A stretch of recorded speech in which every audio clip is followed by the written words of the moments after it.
आदर्श कहानियों की श्रृंखला में आपका स्वागत है। आज की कहानी है लालची राजा। राजा मिदास बड़ा ही लालची था। अपनी पुत्री को छोड़कर उसे दूसरी कोई वस्तु संसार में प्यारी थी तो बस सोना ही प्यारा था। वह रात में सोते सोते भी सोना इकट्ठा करने का स्वप्न देखा करता था। एक दिन राजा मिदास अपने खजाने में बैठा सोने की ईंटें और अशरफियां गिन रहा था। अचानक वहां एक देवदूत आया। उसने राजा से कहा, मिदास, तुम बहुत धनी हो। मिदास ने मुंह लटकाकर उत्तर दिया, मैं धनी कहाँ हूँ, मेरे पास तो यह बहुत थोड़ा सोना है। देवदूत बोला, तुम्हें इतने सोने से भी संतोष नहीं? कितना सोना चाहिए तुम्हें? राजा ने कहा, मैं तो चाहता हूँ कि मैं जिस वस्तु को हाथ से स्पर्श करूँ वही सोने की हो जाए। देवदूत हंसा और बोला, अच्छी बात, कल सवेरे से तुम जिस वस्तु को छुओगे वही सोने की हो जाएगी। उस दिन रात में राजा मिदास को नींद नहीं आई। बड़े सवेरे वह उठा। उसने एक कुर्सी पर हाथ रखा, वह सोने की हो गई। एक मेज को छुआ, वह सोने की बन गई।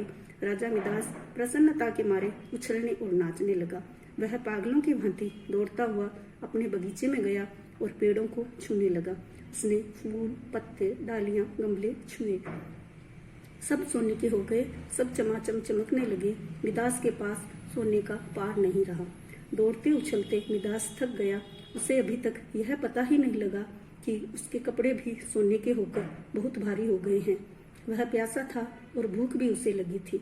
बगीचे से अपने राजमहल लौटकर एक सोने की कुर्सी पर वह बैठ गया। एक नौकर ने उसके आगे भोजन और पानी लाकर रख दिया, लेकिन जैसे ही मिदास ने भोजन को हाथ लगाया सब भोजन सोना बन गया।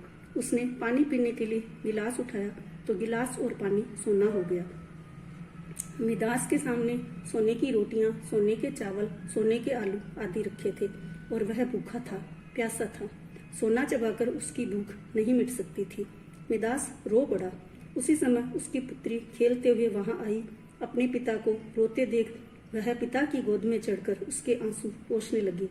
मिदास ने पुत्री को अपनी छाती से लगा लिया, लेकिन अब उसकी पुत्री वहां कहाँ थी?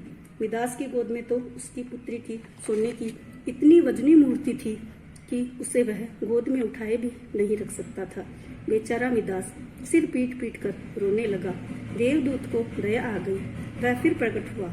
उसे देखते ही मिदास उसके पैरों पर गिर पड़ा और गिड़गिड़ाकर प्रार्थना करने लगा, आप अपना वरदान वापस लौटा लीजिए। देवदूत ने पूछा, मिदास, अब तुम्हें सोना नहीं चाहिए? बताओ तो, एक गिलास पानी मूल्यवान है या सोना? एक टुकड़ा रोटी भली है या सोना? मिदास ने हाथ जोड़कर कहा, मुझे सोना नहीं चाहिए। मैं जान गया कि मनुष्य को सोना नहीं चाहिए। सोने के बिना मनुष्य का कोई काम नहीं अटकता, किंतु एक गिलास पानी और एक टुकड़ी रोटी के बिना मनुष्य का काम नहीं चल सकता। अब सोने का लोभ नहीं करूंगा। देवदूत ने एक कटोरे में जल दिया और कहा, इसे सब पर छिड़क दो। मिदास ने वह जल अपनी पुत्री पर, मेज पर, कुर्सी पर, भोजन पर, पानी पर और बगीचे के पेड़ों पर छिड़क दिया। सब पदार्थ जैसे पहले थे वैसे ही हो गए। इसीलिए जो प्राप्त है वही पर्याप्त है। उसी में खुश रहना सीखिए। प्रसन्न रहिए, स्वस्थ रहिए। जैसे